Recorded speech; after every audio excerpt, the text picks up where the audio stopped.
Saturday Six. We're back. It's gonna be an interesting week. So I don't know. It's been a bit of a long week for me. Probably been a bit of a long week for most Americans. Kind of excited to delve into some college football and just focus on that. That said, I mean it is getting bad out there. The coronavirus numbers, the numbers of hospitalizations, the number of absolute cases. I mean, I tend not to follow the absolute cases a little bit too much, or at least comparing them too much time over time, because there is so much differentiation over time in how many people were getting tested. That's not a political point. There's just self-selection in those numbers. But I do the hospitalization number and the deaths number again are depressing. But the community spread that is indicated by that has made it tough for college football out there. That's the unfortunate salient point for this morning. Now we also have to call out more games were added this week, right? So the Pac-12 was joining in. The MAC also joined with more games. You should expect that the absolute number of games that could be postponed will also rise. However, 10 games canceled or postponed this week. It is looking like it is going to be tough, for college football to put together, a little bit of a coherent season for the remainder of this. And I do think, you have teams like Wisconsin that are on a razor's edge right now of being able to get through the rest of their season and compete for the Big Ten West title, having had 2 games already canceled or postponed. You have teams, in the Pac-12, 4 of the 12 teams already had their games canceled, with Utah and Arizona, Cal and Washington. I mean, they're only playing 6 games before the conference title game in a rush. So they don't have, the Big Ten and the Pac-12 really left themselves no margin for error. And I think it is interesting because I think that they came back under the assumption that the kind of testing that they would be able to do, along with what had been a fairly favorable environment that the other conferences have been operating in earlier, with cases in the communities much more manageable. It looks a little bit less so right now. Of course, there is the possibility that all of these are really, stemming from, for lack of a better way to put it, maybe people were a little less responsible than they should have been with a holiday like Halloween. I'm not trying to sit in judgment of people there. There is that possibility that you did increase, community spread with a big spike with people perhaps going out for Halloween. Totally possible. I don't know. I mean, that is a hypothesis. It's not a bad one, but it's purely thrown out there at the moment. So that said, it's something absolutely I think that we need to be keeping an eye on. More to the point, I hope college football conferences, the powers that be, the playoff committee, which ultimately is totally responsible to the conferences. I mean, the playoff committee, and ESPN. So if the conferences and ESPN come to an agreement about moving the playoff, you can move that playoff, committee decision date. You could even move the playoff committee decision date without even moving the playoff. But perhaps being able to give conferences a little more flexibility in getting through what they have left on their schedules, because it is going to be tough. I think given where numbers are going, the probability that somebody on the football team might run into someone, outside of the team who is carrying the virus and then bring it inside the team. And then you end up with even one case without proper, and I say this as if teams do need to be a little more thoughtful about this. We have a couple of cases where one player got sick, at Cal, and took out an entire position group, on the defensive line, so that they would not be able to play because they all had to quarantine through contact tracing, and the Pac-12 didn't offer them the option of really testing out of quarantining. And I don't know that that's something that's even available in the state of California, sort of in the way that, Nick Saban was able to test out of a false positive. So, that might require some adjustment as well, but teams should be a little more careful so that you actually do maintain the kind of distancing. You are not in I mean, the requirements to be in quarantine with some, to be forced to quarantine is to be, I believe, like in an indoor space, exposed to someone, within close proximity to someone, for a prolonged period. Clearly don't do that. Like don't be having your unit meetings actually in person. Like, still do that stuff on Zoom. In order to really minimize, I think, the probability that you do have that kind of stuff. Because like practice should still, I mean, maybe not, maybe it was literally practice that did you in, but if it was practice, you might think it'd be more than just a unit, one unit.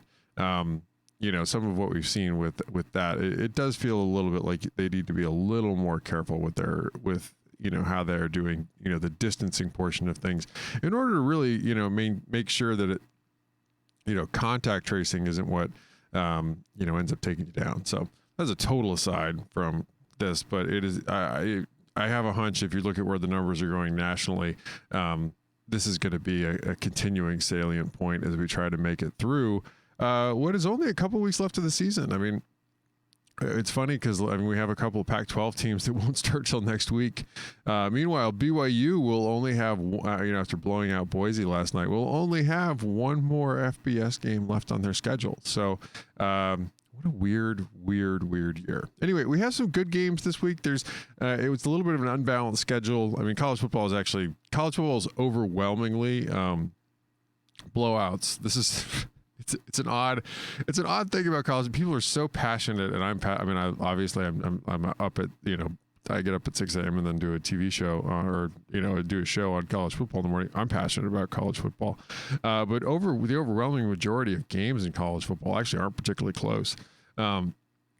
So you end up with, I don't know if I should say overwhelming majority. There is a large plurality of games in college football that are not particularly close at all. So you end up with those. You end up with it is interesting because we end up, so passionate about a game, a bunch of games that aren't really all that interesting in a lot of cases. These are we've tried to pick games that are going to be, within 7 or 8 points. If I'm not gonna preview. I try not to preview blowouts. I don't think they're all that interesting. Of course, like some of those games will end up being close. I can't pick amongst the many games that project to be blowouts which ones are going to be close. It's usually turnovers that drive that kind of thing, and those are not super predictable. Anyway, I'm excited for this week. We've got 6 good games definitely to talk about. Let's hop right in.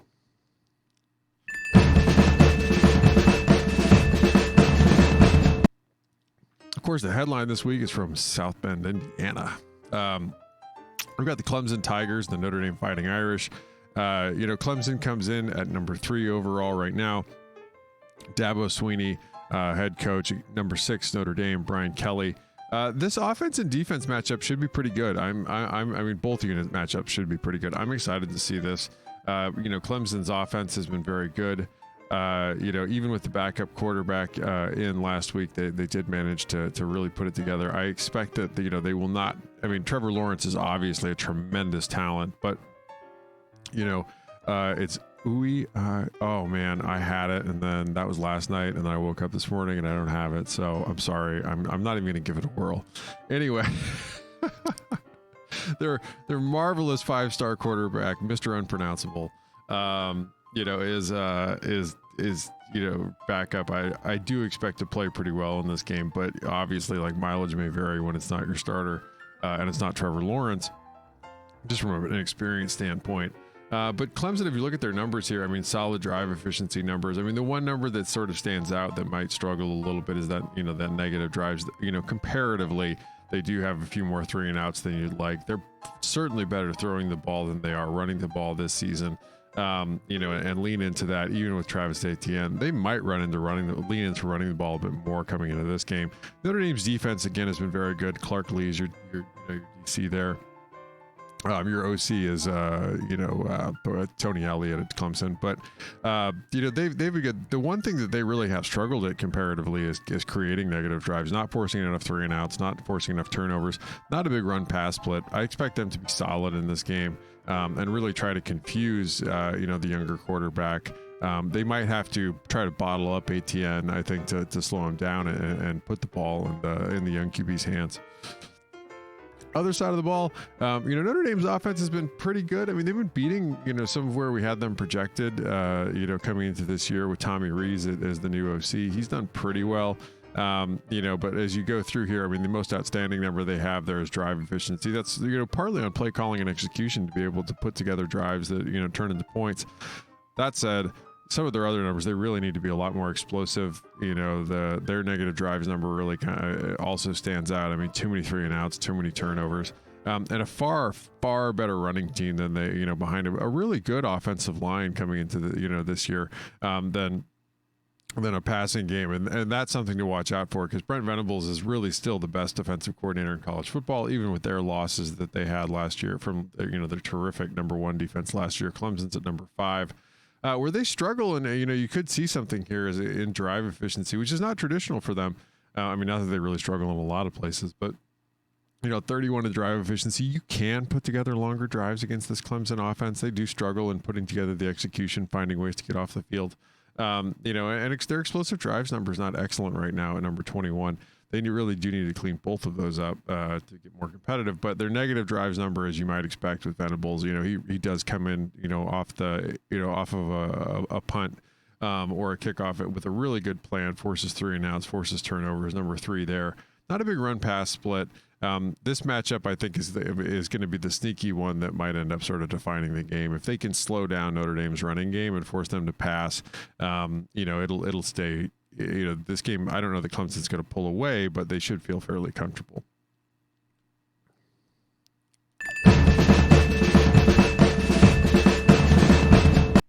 Hey, Pac-12 game. So this game, I think USC comes in under projected in the model right now. Oh, sorry. Clemson is a 65% win probability in that game at South Bend. I think USC comes in a little under projected at number 25. Clay Helton's your head coach. ASU, I feel, is actually about right at number 37 with Herm Edwards. The sort of headline, I mean, the headline matchup here, everybody's going to point at is, Keaton Slovis versus Jaden Daniels. It's not actually close. I mean, Slovis is far and away the better quarterback. This offensive projection we have for USC here at number 11. This is last year's stats because I don't have in-depth stats, so these are 2019, for the teams. We have their offense at USC at number 18 coming into this year. I think that's a little low too. I do expect them to perform better. But they were a terrific offensive explosiveness and drive efficiency. They struggled a little bit with negative drives and play efficiency. This run pass split you see from USC, you might be thinking, oh yeah, totally, they're an air raid team. They don't even run the ball. USC did run the ball. If you look at their actual play call split, they just weren't as good at it. Their efficiency effectiveness split was quite different, and quite a bit larger than their play call split. So USC did run the ball. They just didn't do it particularly well last season.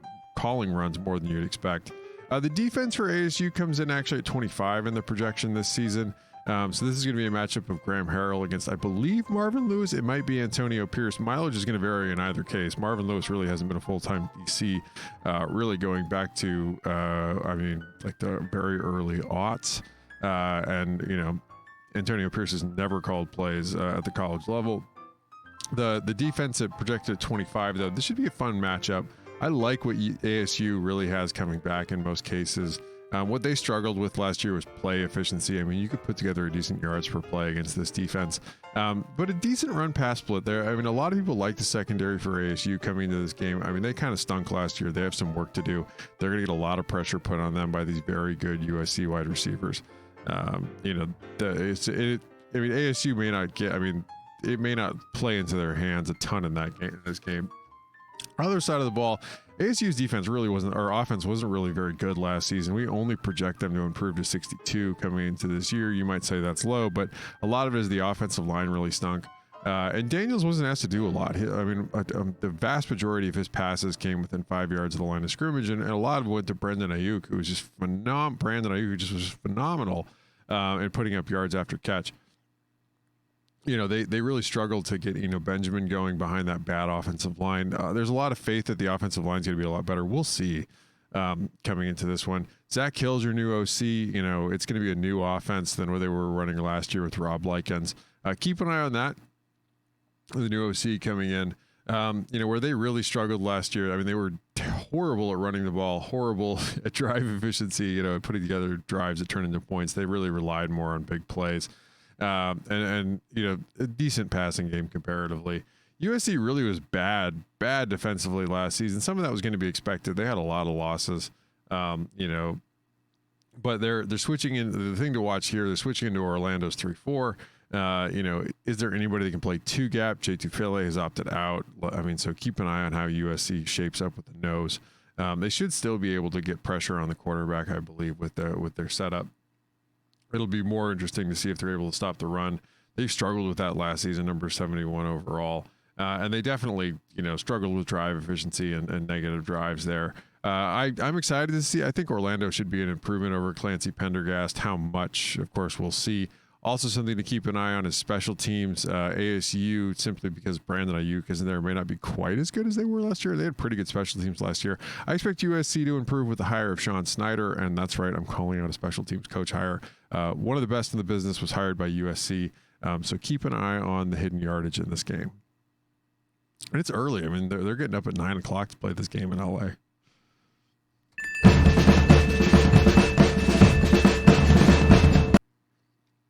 This should be a real fun game. I'm excited for this. So in this game, we have Michigan at 23. Jim Harbaugh's your head coach. Indiana at 27. Tom Allen. The Michigan offense here comes in at 34. They've really, Josh Gaddish is your play call. They've really struggled in some places, and the places that really stand out here is their drive efficiency number and explosive drives. I mean, the number that's good for them, at 22 is negative drives there. They haven't had a ton of 3 and outs. They really have their, some work cut out for them, I think, to continue to improve. They lost a ton of production. So, I mean, I didn't have like sky high expectations for this offense coming into this year. No run pass split to speak of, really. They just kind of need to be a little bit better at both. On the defensive side of the ball for Indiana, this is a little bit of a step forward at 39. I mean, they haven't really been great under Kane Womack. Where they've really, shined so far, and this is a small sample for 2 games, is containing explosive drives. They have some work still to cut out for them on negative drives, forcing 3 and outs. Better against the pass than they've been against the run up to this point. That's something certainly to keep an eye on if Michigan leans into the run and tries to get their yards there. That might be a little bit of an advantage for them coming into this game. On the other side of the ball, this also shapes up to be a fun matchup. We've got the Indiana offense at number 20 here. Nick Sheridan, the former Michigan quarterback, is your play caller here now. What we have here with the play efficiency number stands out as a little bit low for Indiana right there, but the drive efficiency numbers have been good. The explosive drives comparatively a lot better throwing the ball than they've been running the ball. Not surprising. I mean, Indiana, with Penix is just, phenomenal QB right there for Indiana running their offense. I'm excited to see this matchup in particular. You get Don Brown's defense here. They've been a lot better at stopping long drives than they have been stopping explosive drives thus far. I mean, both of the, it's really still only 2 games in for these, so they're still carrying a ton of preseason weight in the projections. They've also been a lot better against the run than they have been against the pass. This side of the ball should be very interesting to see here, because Indiana, I mean, it does feel like a bit of a mismatch. Michigan kind of struggled, against the pass a little bit with Michigan State. And Michigan State doesn't have the greatest personnel or play caller on offense. So to really have, to be, where they were last week, I think this should be interesting because Indiana should have an advantage throwing the ball here. Can Brown dial up the pressure, and can the secondary hold to really cover enough for this? I should have said, I'm spacing it. USC is a 72% win probability in the game before. In this game, it's a toss up. I mean, Indiana is a very razor thin favorite in the point spread in beta rank. I mean, I think less than half a point. But in the win probability, it's truly a 50-50 toss up game. So this should be a fun game to watch at noon if you're not tuning into USC and Arizona State. Pac-12 at brunch.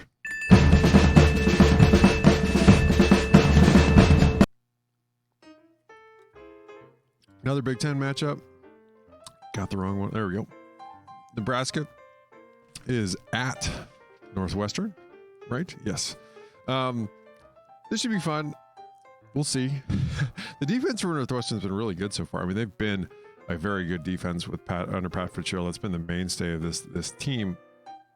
You know, the bigger question coming into this, of course, is, you know, where the offense shakes out. They've been better than expected, I think, this season. You know, Nebraska's offense, Scott Frost is still your play caller, I believe, here. They, you know, at 27, their drive efficiency number is not great. They really need to pick that up. You know, and we only have one game's worth of data in for Nebraska, that game against Ohio State. You know, so their explosive drives here, it's pretty good. I mean, number 9, they've definitely, you know, are leaned into the big plays in the one game we have, you know, on the dot, you know, in the books for them. Negative drives, they're going to have to pick that up. Too many 3 and outs. We'll see if that holds up. I mean, this is going to be yet another tough defensive matchup that they're getting here. And they definitely, so thus far, were far better running the ball in that Ohio State game than they were throwing the ball. So we'll see if that continues. Northwestern defense here, you know, we've got Mike Hankwitz as your DC. They've been solid in their metrics across. I mean, Iowa's, you know, not a world-class offense, but they're decent enough. You know, Northwestern was able to mostly keep them in check throughout that game. You know, they're a little better against the pass than they are against the run. That's something to keep an eye on here. You know, whether Nebraska is able to lean into running the ball more effectively against them.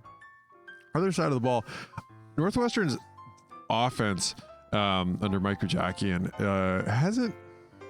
I mean, they're not crushing it up to this point yet, right? Like, you know, their drive efficiency numbers certainly improved. A lot of this is still the projection from last season, you know, like, I mean, coming in, which we didn't have them projected to improve a ton. They'd really been so bad for so long. I mean, these numbers, you know, these underall, you know, these, you know, numbers here, you know, that you see, you know, the lower numbers, like they do project to be better than 90, you know, so there is some preseason weight holding them down. But they've been better running the ball than they've been throwing the ball up to this point. It is good. I think they have an opportunity to really take a step forward here. Nebraska really was able to force Ohio State to throw the ball reasonably well in that first game, I think. It didn't work out. I mean, you know, Justin Fields, of course, you know, had an opportunity to really pick them apart. You know, they were able to contain the run a little bit more than you would have expected, I think, in that game. You know, I do like with, you know, this Nebraska defense thus far, and it is Eric Chenander as your DC. I do think that they have, they're going to have their work a little more cut out for them than you might have expected coming into the year with the new, you know, with Peyton Ramsey, you know, and, or maybe it's, now I've forgotten which one transferred, which one stayed in Indiana and which one what's Northwestern. I've already forgotten. It's early. I haven't had enough coffee. I apologize. But they're going to have their hands full a little bit more in this game that you might have expected coming into this. It's Nebraska with a 58% win probability on the road. This should be a tight game. I would keep an eye on this. In particular, Northwestern may not even need a turnover to really, you know, turn this game into an upset.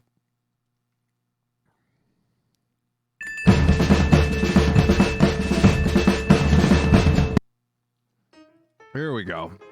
The Big 12, which has a lot of unbalanced games this week. You know, TCU comes in, you know, Gary Patterson's still your head coach. You've got, you know, Matt Wells is the head coach at Texas Tech. You know, the TCU offense here, they've been, you know, kind of in the range you'd expect. I mean, still a bad Power 5 offense. Their drive efficiency numbers, they've really struggled. Sonny Cumbie's you're still likely your play caller here. You know, they've been more explosive though at 34 and explosive drives. I mean, the number that they really have to clean up if they want to take a step forward, and they could, is if they could put together the drive efficiency, you know, better play calling and execution to be able to turn drives into points. You know, they're no big run pass split. The Texas Tech defense with Keith Patterson, they've been really, really bad. You know, 82 overall in beta rank. Their drive efficiency number really stinks at 92, and that's the one to call out. I mean, just not able to get off the field. Not enough negative drives either. I mean, you know, not forcing enough 3 and outs. I mean, worse against the pass. I mean, TCU should have TCU should be able to come in and run their set, you know, run their offense for the most part in this game. Patterson does like to bring pressure. So if you're a TCU fan, that's certainly something to keep an eye on, is how that they're able to, handle the pressure that Patterson's going to dial up. But he doesn't have, a great set of players in Lubbock on the defensive side of the ball, or, perhaps even buy into his system yet at this point. So they're going to have, Texas Tech may struggle to shut down, not the world's greatest offense. The other side of the ball, TCU's defense is not quite in the range that they've been in the last couple of years, which is usually closer to like a top 10 defense.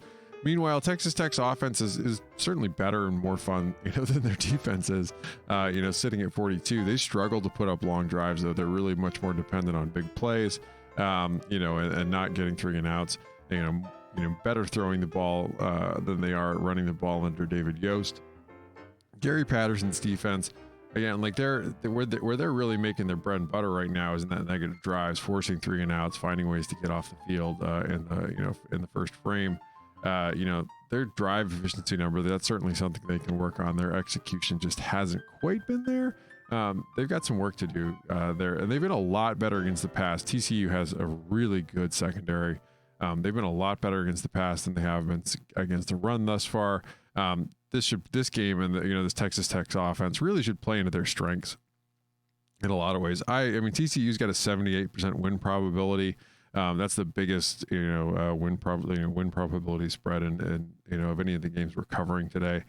They have this at home. I really expect TCU should, have an opportunity with the advanced stats to maybe even beat where Bowron has this game.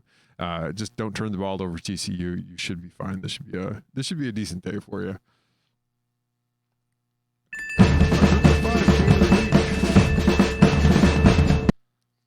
I'm talking over the drums. But we've got Georgia Southern and, oh dear, I turned that. Troy. This should be a pretty fun game. Maybe not if you like offense. This Georgia Southern offense has struggled at points. The Troy defense is, a decent group of 5 defense at 66. Where Georgia Southern's really struggled. I mean, their drive efficiency number is pretty good. But their negative drives number at 92. I mean, they're just giving up too many 3 and outs. They're a much better running team than they are a passing team. But they rely on bigger plays, and then putting together long drives and being able to execute. So they, just keep an eye on that negative drives number. But Troy's defense should be able to slow them down pretty effectively. Number 50 in drive efficiency. They really do contain explosive plays very well. And their negative drives number is solid, particularly for a group of 5 team at 41. I like their ability to be able to slow them down and force 3 and outs.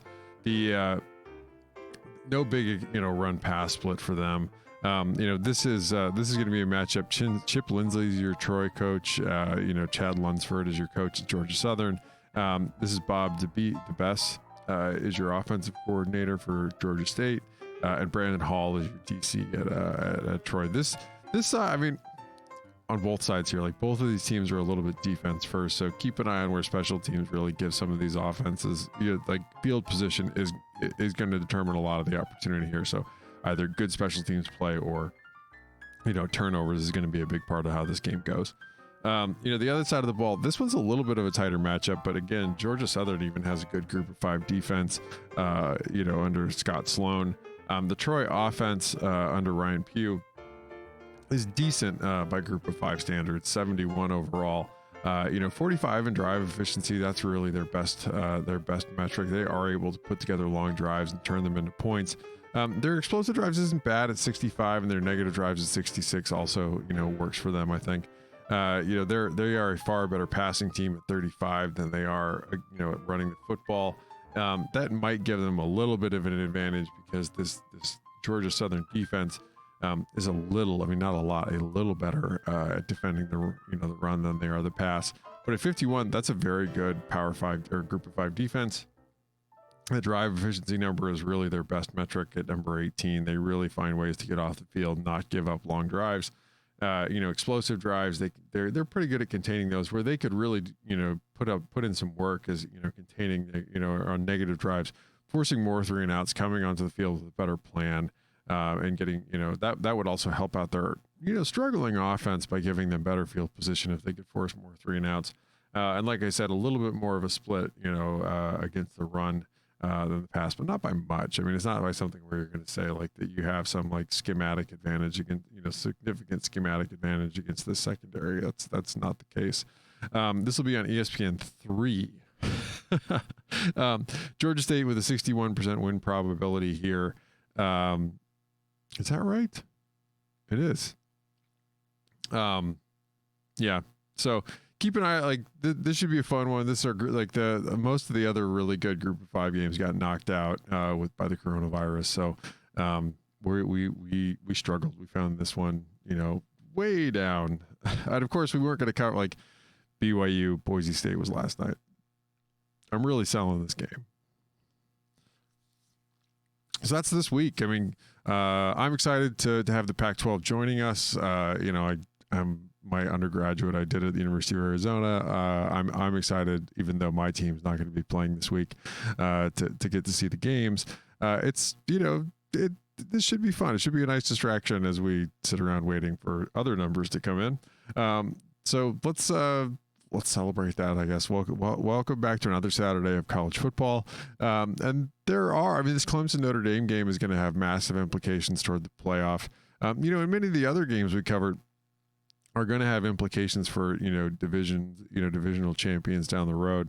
And the Big Ten really in particular, I think as some of these other, teams are playing along, it's going to help determine, how much pressure is Jim Harbaugh. I don't know that anybody outside of Texas might be able to raise the money to fire a coach this season, but if Jim Harbaugh comes in the next season without another contract extension, if there's continued pressure on Scott Frost, this is a game that Scott Frost really does need in a lot of ways. You can't be losing, you can't be like you got off a little bit with not having to play Wisconsin.